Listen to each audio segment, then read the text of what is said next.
I should never have stayed out so late. The streets were empty, the night heavy, and every shadow seemed to follow me. My heels clicked softly on the wet pavement as I reached my apartment building, heart racing not entirely from the cold.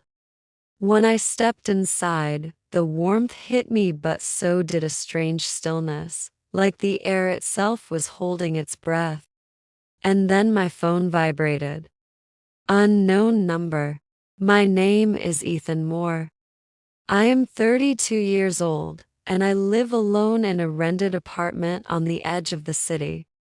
It is not a good place, but it is cheap, and cheap places do not ask questions. I work as a night editor for a small online news company. My job is simple: read reports, fix grammar, publish articles. Most nights, I sit alone in my room with only the sound of the ceiling fan and the ticking wall clock to keep me company. I never believed in fear. That changed 3 weeks ago. It started with silence. Every night at exactly 1:40 a.m., the sounds outside my apartment stopped. No cars. No dogs. No distant horns. It felt as if the city itself was holding its breath. The first night, I ignored it. The second night, I noticed it. On the third night, my phone rang. The number was hidden. I hesitated, then answered. Hello. Silence.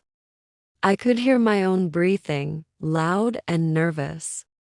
Then a low voice spoke. You missed it again. Missed what? I asked. The moment when you should have left. Before I could reply, the call ended. I stared at my phone, my fingers cold. I checked the call log. Nothing. No call. No number. I laughed nervously and told myself I was tired. But the silence outside remained. The next morning, I asked the shopkeeper downstairs if he noticed anything strange at night. He looked at me like I was joking. Brother, the road is noisy all night. He said. Always has been. That night, I stayed awake. At 1:39 a.m. cars were passing, people talking. At 1:40 a.m. everything stopped. The clock ticked louder than ever. My phone vibrated. Unknown. Why are you still here? My heart raced. I typed back. Me. Who are you? The reply came instantly. Unknown. Someone who used to live in your apartment. My chest tightened. What happened to you? I whispered. A new message appeared. Unknown. I stayed too long. Suddenly, my lights flickered.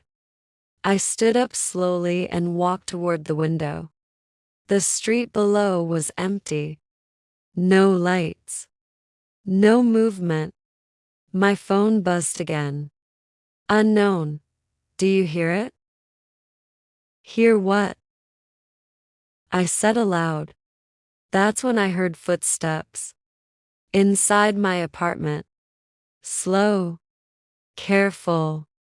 Coming from the kitchen. I grabbed the nearest thing I could find, a metal lamp, and stood still. The footsteps stopped. Then I received one last message. Unknown. Don't let it see your face. The kitchen door creaked open. I held my breath. From the darkness, a shape moved, tall, thin, wrong. It didn't walk like a human. Its head tilted at an impossible angle. I wanted to scream, but no sound came out. My phone vibrated one final time. Unknown. Now you understand why the silence comes. The thing turned its head toward me. and the clock stopped ticking. If you were Ethan, would you answer that call? Would you stay in the apartment or run out into the night? If you like this story, please like, comment, share, and subscribe.